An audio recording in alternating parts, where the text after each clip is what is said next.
Ravi de vous retrouver pour le point de cette édition. À la une, en Côte d'Ivoire, plus de 120 élèves gendarmes ont été radiés après avoir été testés positifs après un contrôle antidrogue. Les détails dans ce journal. En Iran, au moins 78 morts et 329 blessés dans des frappes israéliennes qualifiées de déclaration de guerre. Nous y reviendrons dans quelques instants. Et puis à 4 mois de la présidentielle en Côte d'Ivoire, les initiatives pour une élection transparente et apaisée se multiplient. Nous ferons un point dans cette édition. Et c'est tout pour le sommaire. Bienvenue dans le journal de 7info. Le fait marquant de l'actualité en Côte d'Ivoire, c'est cette information. 120 élèves gendarmes ont été radiés après avoir été testés positifs après un contrôle antidrogue. Le point avec Constant Abillou.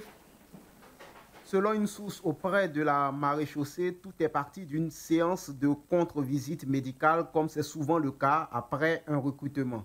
Au cours de ce test qui ne concerne que les nouvelles recrues, plus de 120 d'entre ces élèves ont été épinglés. Ils ont été testés positifs à des substances interdites, notamment de la drogue.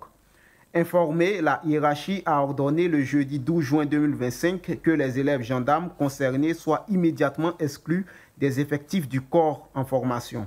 Ces radiations en cascade est un message fort envoyé par la chaîne de commandement qui a décidé de rompre avec toute forme de laxisme.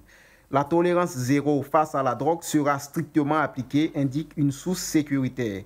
Et de poursuivre que cette décision vise à garantir la crédibilité de la gendarmerie nationale et à protéger la population contre les dérives internes en notre sein. Je vous le disais en titre, au moins 78 personnes ont été tuées et 329 autres blessées lors d'une série de frappes aériennes israéliennes qui ont visé la capitale iranienne.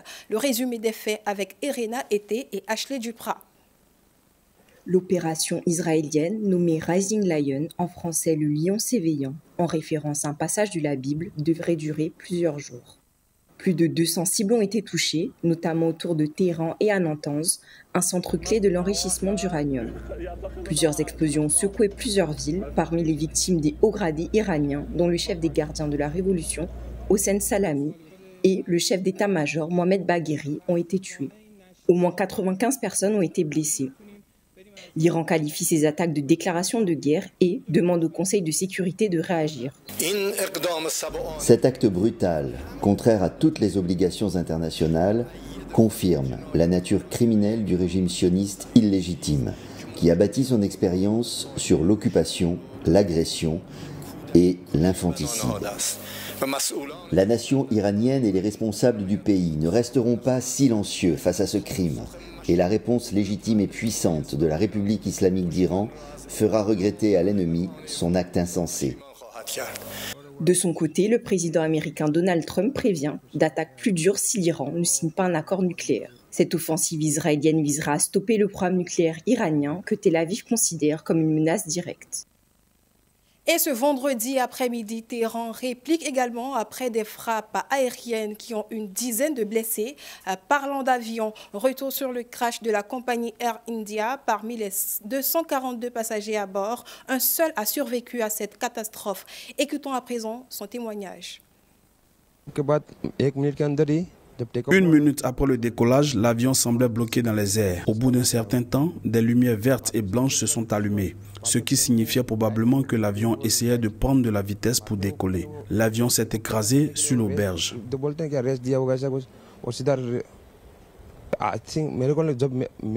Le côté de l'avion sur lequel je me trouvais ne s'était pas écrasé au sommet de l'auberge. Il avait atterri au rez-de-chaussée, mais l'endroit où j'ai atterri se trouvait au rez-de-chaussée et il y avait de la place. Lorsque ma porte s'est cassée, j'ai vu qu'il y avait assez d'espace pour que je puisse sortir et c'est ce que j'ai fait. À 4 mois de la présidentielle de 2025, une mission de l'Union africaine séjourne en Côte d'Ivoire. Le point de cette mission avec Hermine Taïdi. Mahamat Saleh, représentant spécial de l'Union africaine, est à la tête d'une délégation en mission Côte d'Ivoire où il rencontre les différents partis politiques. Vous le savez sûrement, nous sommes une délégation dépêchée par l'Union africaine en prévision des élections qui sont projetés pour le 25 octobre 2025. Vous savez la place importante qu'occupe la Côte d'Ivoire au niveau du cœur de vos frères et sœurs africains et notamment au niveau de l'Union africaine. Et en perspective de ces élections, nous sommes venus écouter nos frères et sœurs ivoiriens, les partenaires aussi de la Côte d'Ivoire, pour voir ensemble comment conjuguer les efforts, comment faire pour que ces élections-là puissent se dérouler dans une ambiance de paix. Pour sa première visite, la délégation a notamment été reçue par le RHDP, parti au pouvoir, avec qui il a échangé sur les mécanismes de prévention des conflits et la nécessité d'un climat politique apaisé.